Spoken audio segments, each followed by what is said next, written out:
Good morning, guys. Welcome to the Surfside Kollel Boker. Baruch Hashem, last night I was fortunate. I went to Boker to see Rabbi Shaul Altler and the Rosh Yeshiva of Ger. I tried to invite him to come to Surfside. He said, I'm flying back tonight to Brooklyn. So afterwards I met with him a little bit and we spoke. I said, Rabbi, listen, I want to bring you here for a 3-day trip. He accepted, Bezat Hashem. So God willing, he will be back. And we will have him here in Surfside, in North Miami Beach, on a private trip, Bezat Hashem. Yesterday, while I was learning, I got sidetracked to this Gemara on Masechet Sanhedrin, page 100, Amud Bet. So it's Sanhedrin, Kuf, Amud Bet. It's an interesting Gemara. I want to teach it to you. I tell everybody, if you don't like learning Gemara, or if you had bad experiences in your life learning Gemara, change your teacher. It's not the Gemara that's the problem, it's the teacher. Because I had in high school teachers that unfortunately made me feel like Gemara was like a sort of punishment. But then Baruch Hashem, I met 2 teachers in Brooklyn. One of them is Rabbi Isaac Yedid. He's one of the rabbis in Sha'arei Tzion who teaches Gemara. He's a businessman, but he teaches Gemara in a very, very enjoyable way, very clear, concise. When I start to see that and I start to understand that the Gemara actually could be taught in a way that really speaks to me, I started to change a little bit and I adjusted the way I looked at the Gemara and how I started to learn. So I tell everybody, if you didn't enjoy Gemara before, change your teacher or learn it on your own. You'll find it's very interesting. Okay, I'll see you in a little while. Okay, let's take a look here. Amar Rav Yosef says, Mile me aliyata di'it be darshinan. He says, good things come when people expound on it. What does that mean? He says, Isha tova matana tova bechek yere elim tenaten. He says a good wife is a precious gift. A guy commits himself to a lady. If she's a good wife, she takes care of him. It's a gift for him, and it's an embrace, especially to someone who fears God. What's interesting is I was listening to a psychologist yesterday on one of the podcasts, and he was saying that he was giving a discussion about what makes married men happy.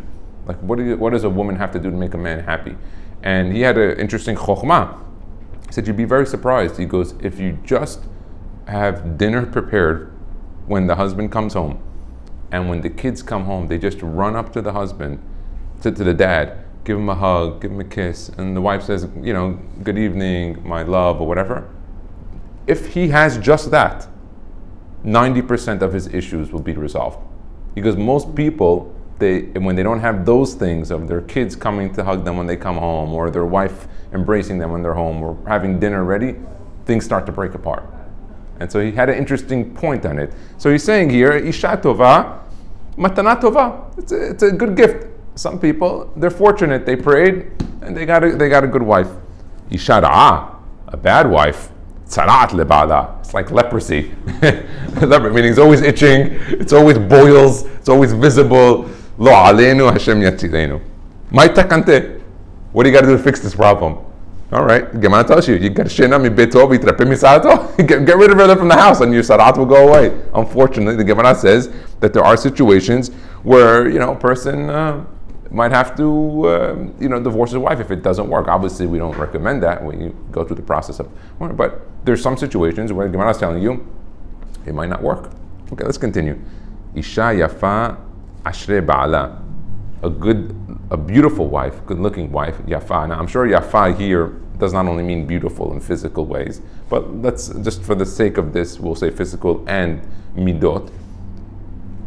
Mispar yamav kiflaim. His days are double. He has a beautiful wife. Every one of his days he enjoys. It's arichut yamim. He feels it. You have a pretty wife. She's good-looking. She's good midot. She takes care of her. Suddenly, the husband's always happy. There is something to that. And the Gemara tells you that. Mispar yamav kiflaim. And he writes here on the bottom, his lifetime is not actually doubled.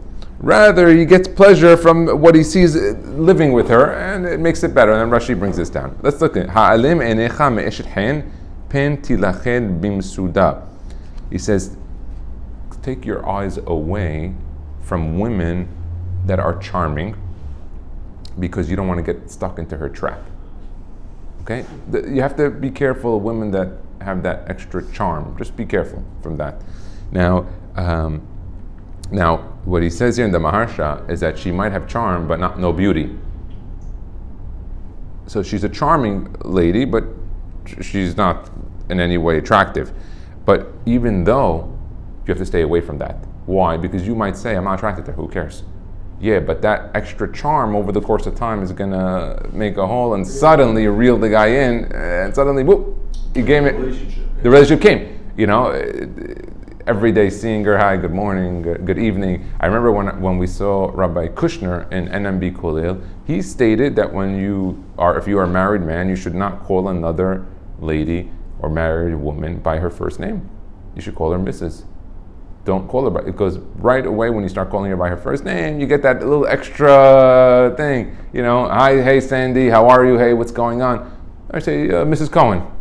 Suddenly it becomes more formal. So Rabbi Kushner was saying, he's one of the Dayanim in Lakewood. He said you shouldn't address married women by their first name. So that's interesting. Let's hear. Tat etzel ba'ala lismoch imo yain b'shechad. Don't turn to her husband to share wine and drinks with him. Okay, so he's saying even though she's charming, don't drink, don't get involved. Ki betuar isha yafya rabim hushchatu va'atzomim kol harugea. For many people have fallen from a beautiful lady or from a charming lady. Many families have been broken. Many things have broken down in a person's life from a woman that was charming or drinking together with them and things of this nature. Because obviously a person is not going to go right away to an avon of sinning with another lady. If he's married or even single, it usually starts on a process. First we hang out in a party together, we went to the bar, we saw each other every other week. Yeah, John? Who goes to a bar with women? Obviously it's not the Jewish people, but the Gemara was telling you if there are people that are involved. I'm surprised that they write that. It's like you shouldn't. 2,000 years old. By the way, it's more. Yeah, it's maybe more than 2,000. And by the way, they did it. What makes you assume that there wasn't any problem of men and women? No, I didn't say the yeah. problem. That's always. Yeah. But to go to the bar, that's just so. Yeah, it's random. In the Gemara. So it said, and it continues. Rabim hayu pitzeh rochel. Many Rabim hayu pitzeh. They were sustained a blow, like a petza, like a bruise, rochel, from peddlers. From people that are coming, they end up here. Let's continue. Those who constantly are going to do an avon, they're like a spark right before the coal. You know, when someone does an avon, he thinks it's a small sin. I do something small, it's not a big deal, a small thing, small spark. But when you do a lot of sparks next to a coal, suddenly, boom, a huge flame comes up, like the self-igniting coals. You ever see those? You put a little spark, suddenly, boom, the whole thing goes. That's what like sometimes an avon with going with women, with immorality. Kichluv male of ken batem meleim mirma. Kichluv, a chluv is a coop where the chickens are. Really, the chickens have one male, one female. The problem is this guy is sparking. He's going with a lot of women, playing around, doing things. It's like he has a coop filled of birds. While there should be only one rooster, one chicken, there's maybe more than one rooster and one chicken there. Okay, let's continue. Look at this insight the Gemara tells you. I remember when I read this the first time, it was interesting. The Gemara says, don't let a lot of people into your home. Your home is your home. It's not an open, it's not a synagogue, it's not a hall, it's your home. Don't let a lot of people in there. And don't bring everybody to your house. Let's take a look at this note on the bottom. He says, look at earlier, Rashi says on this, I'm reading you the English here, it says, do not allow those people with whom you have no dealings to enter your house. Meaning, why is he coming into your house? He doesn't have to. What does Rashi say there? It says, do not invite them into your home, rather speak to them outside. This is a very interesting Gemara. Meaning, if he's not your friend, you have nothing to do with him, why are you inviting him to your house? Don't just invite random people to come into your house. It's not a good thing, according to Rashi and according to the Gemara. Okay, many people should inquire about your well-being. Many people should always be inquiring about your welfare. But you don't reveal your secrets other than 1 to 1,000. So if you have like secrets, certain things that you don't want, don't be revealing to them. Definitely not online or on social media, but don't even reveal to your friends. And if you are revealing a secret, 1 to 1,000. So if you have 1,000 friends, which I don't know how many people have 1,000 friends, only one of the thousands would know the secret. And obviously, you never tell your friend something you won't tell your enemy in secrets. Works the same way. Friends and enemy, when it comes to secrets, they're equal. You don't share secrets with either one of them. He says, guard your words even from the one who lies in your embrace. Saying, in short, always be careful with everybody, including the one that you embrace every day, or when you're allowed to. What is that? Your wife. Meaning, don't even give secrets to your wife. Well, why tell her everything? Who told you? I remember I had a mentor in Brooklyn, older man, was wealthy, he was successful, very good midot. And like I asked him, I was still single at the time. I asked him, like, you know, something about his wife. He's like, huh? Like, he looked at me. He's like, what do you mean? I was like, what? You don't talk to your wife? He's like, what does my wife have to do with this? I go, I don't know. It's business. He goes, marriage, business. He goes, nothing to do with each other. Like he made it so clear to me. He was in his 70s. He's like, I never in my life spoke with my wife about this type of stuff. I'm saying, don't do it. And the Gemara is telling you that. Those who you put in your next to you that you're going to embrace and hug, protect your mouth from those people that you're embracing, those that are close to you. The Gemara is telling you, it keeps repeating to you, don't talk too much. We have, unfortunately, there's an enjoyment when you tell people certain things that you feel that you're being recognized. Oh, like I want to go this. The Gemara is telling you, don't. Why do that? Even including your wife. It's interesting. Look here. Because you don't know tomorrow's troubles or what will happen today for a person to go start revealing secrets to everybody, including his wife and people that are close to him. Maybe tomorrow this person won't be alive and he'll be grieving over a world that was not his. Okay, now the Gemara goes to another pasuk that says all the days of a poor person are bad. Obviously, he's poor, doesn't have what to eat, what to buy, what to enjoy. But sometimes they could be happy. So let's take a look what the Gemara is going to say. Ben Sira Omer, Af lelot bishval gagim gago. He says, even the nights are bad. He goes, what do you mean? It says, Kol yemeh ani ra'im. Yemeh is yom. It says days. He says, what do you mean? So the rabbi says, no, it's also the nights too. What do you mean? What makes you any different that night for this? Bishval gagim gago, ubimrom harim karmo, mimatar ganim legago, ume'afar karmo lechramim. So I'll read for you here in English. It says, for at the base of other roofs is his roof. His roof is on the base of the other because he's poor. Ubimrom harim karmo.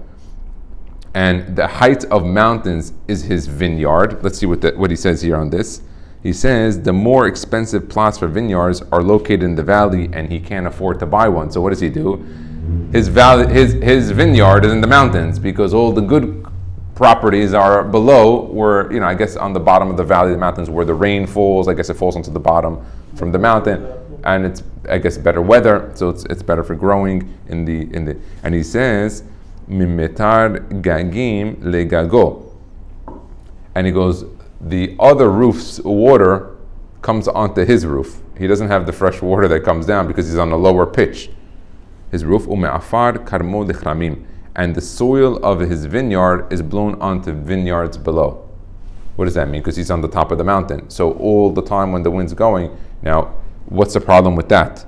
So Rashi says that there's fertilizer. The pulper fertilizes his exposed hilltop vineyards at considerable expense. So he spends a lot of money on fertilizer to put onto his vineyard, but the wind sweeps all the topsoil, which has all the nutrients, down to the lower mountain, because he's on the top of the mountain. And suddenly it goes down to the bottom, and suddenly all of his fertilizer, all that work that he did, goes to the guy below on the vineyard. He got all the goods. So suddenly you put on the top of the mountain all the fertilizer, and then it goes to the guy on the bottom.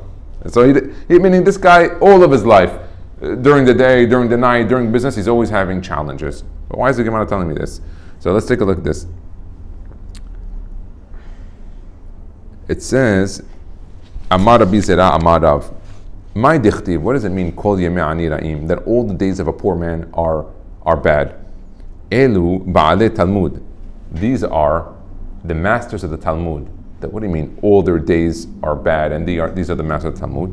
V'tov lev mishteh tamid. And someone who has a good heart is always having feasts. V'tov lev mishteh tamid. What does it mean? Elu ba'alei mishnah. Those are the people that learn Mishnah. So they're splitting up the pasuk. They're telling you that kol yemei ani ra'im. All the days of a poor man are bad. That's talking about people who learn Gemara Talmud. He goes, what are talking about? Those who always have a good heart and always happy. Those are talking about those who learn Mishnah. What does this mean? Rabba Amar Ibcha. Rabba says no, it's the opposite. Switch it up. It's the Yemei Ani Ra'im is the Mishnah, and the Tov Lev is the Gemara. What are they trying to tell me here? V'hainu da'amar Rav misharshiyah mishemed derava. Mai dechtiv matzia avanim ya'atzer bahem. He says, what does it mean that he who quarries a stone will be aggrieved by them? What does that mean when he takes it off? Elu ba'alei Mishnah. These are those who master learning Mishnah. Ubokeya etzim isachin bam. And he who fells trees will be warned by them. Elu ba'alei Talmud. What is he saying on this? He's saying if a person learns all the Mishnayot, then he knows the majority of all the Talmud. Meaning, most of the Gemara consists itself from the Mishnah. So when you're learning the Talmud, so a person should focus more on the Mishnayot than he's doing on the Talmud, so he can gain that insight. Rabbi Hanina says, Kol yemei ani ra'im, ze mi sheyesh lo isha ra'ah. He goes, who has bad day every day? It's the person who has a bad wife. Where every day he comes home, she's always challenging him. V'tov lev mishteh tamid ze sheyesh lo isha tova. Someone who always has a good heart and a mishteh, a party, and happiness every day is someone who has a good wife. Rabbi Yanai Omer, Kol yemei ani ra'im ze istenis. So he says, no. He says, you know what Kol yemei ani ra'im we're talking about? There's someone who's istenis. Istenis is somebody who everything like irks him. Irks him. Meaning a complainer.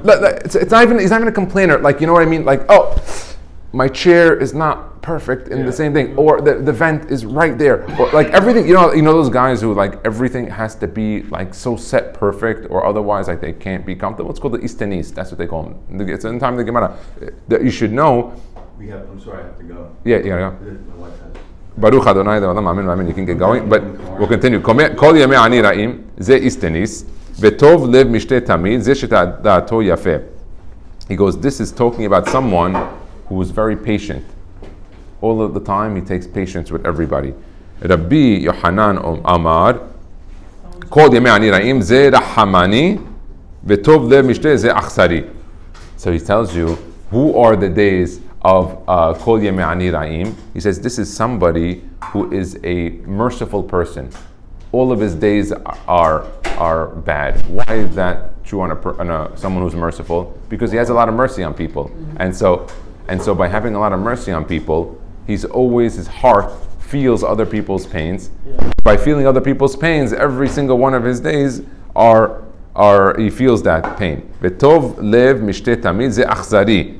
Okay? And who is happy every single day? That's a person who's cruel. Why? Because he blocks his heart out to everybody. Rabbi Yoshua ben Levi Amar, Kol yemei ani ra'im, all the days of the pauper are bad. Ze sheda'ato ketzara. That's talking about a person who is a short-tempered individual. Why is his days always bad? Because he gets ticked off by everything. He can never be calm. Suddenly he came a little bit late, the Uber didn't arrive on time, suddenly the whole day he's upset. He didn't get his package on time, the rest of the day is off. Isn't that like, from what we learned, that's like a type of avodah zarah? Yeah. We explained that a person, but it's more than kaas avodah zarah. They said even it's really if a person throws something in his kaas. Let's say a person gets mad and he takes a cup and he breaks it. That would be considered even a high form of avodah zarah. V'tov lev mishteh tamid ze sheda'ato rechava. He goes, a person who has a good heart and he's always in mishteh. This is a person who's a forbearing person.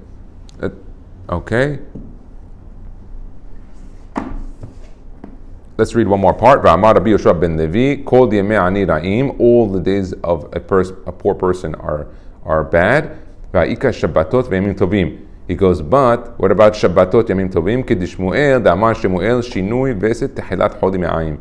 A change of routine is the beginning of illnesses in the stomach. What does that mean? he goes that during the week, a poor man doesn't have a lot of food or money. Can't really get ill. So suddenly on Shabbat, he gets food and money, he gets to eat, but by changing his diet from his daily diet, it gives him stomach illnesses, and he's not able to properly enjoy his meal. So it's an interesting Gemara. What I think the main message of this Gemara is, don't reveal secrets to people. Not to your wife, not to your children, not to anyone that you don't need to reveal secrets. Don't invite people to your home that you don't need to invite, and be more secretive. This is what the Gemara is telling you. I think this is good advice that everyone should take. Baruch Adonai Le'olam, Amen v'Amen.